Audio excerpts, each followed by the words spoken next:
This morning, underwater. 500,000 people are without power this morning as a slow-moving storm continues to dump torrential rains on the northeast. High winds and sporadic flooding have stranded travelers and made for one nasty weekend. Prius probe. A new report raises questions about that man who says his car could not be stopped as it sped down a California highway. Was the driver actually to blame? Drawn to extremism. First there was Jihad Jane, now Jihad Jamie. Another seemingly all-American woman is arrested as a suspect in an Islamic murder plot. Her family tells ABC News they fear she may be drawn back in. And the Great White Way. We take you swimming with sharks, where only metal bars separate you from a very big, very hungry great white.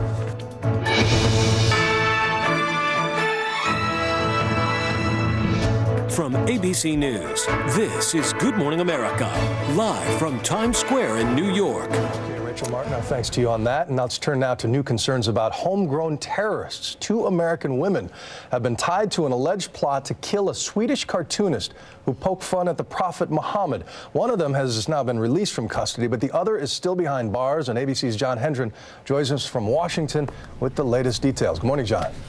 Good morning, Bill. She was arrested, identified as a possible terrorist, even called Jihad Jamie. But now Irish officials say she's coming home.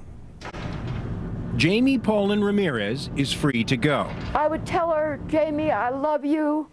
I will always love you. As Irish authorities released the Colorado mom in an alleged plot to kill a Swedish cartoonist who had offended Muslims, her own mother told ABC News her daughter had been troubled. A very insecure, unhappy person that just was looking for something to hang on to, I guess. Taunted as a child for a hearing problem, Paulin Ramirez's mother says she was married several times, most recently to a Muslim, changing her religion and her appearance, as shown in her Facebook photo. Her family says she once said if she had to, she would strap a bomb to her chest.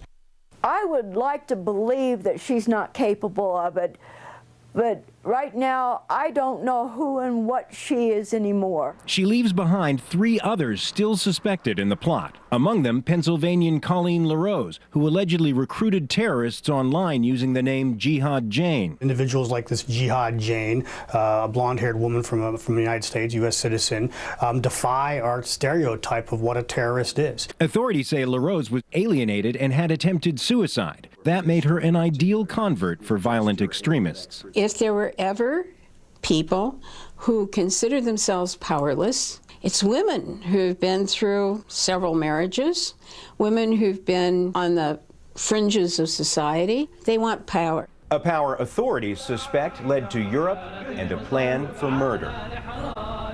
Paulin Ramirez's stepfather told ABC News just hours ago he's worried she will now return to her old friends in more trouble. Bill? Okay, John, and for more insight on how Americans get involved in this sort of thing, we turn to former FBI Special Agent, ABC News consultant Brad Garrett joins us from Washington. Brad, good to see you again.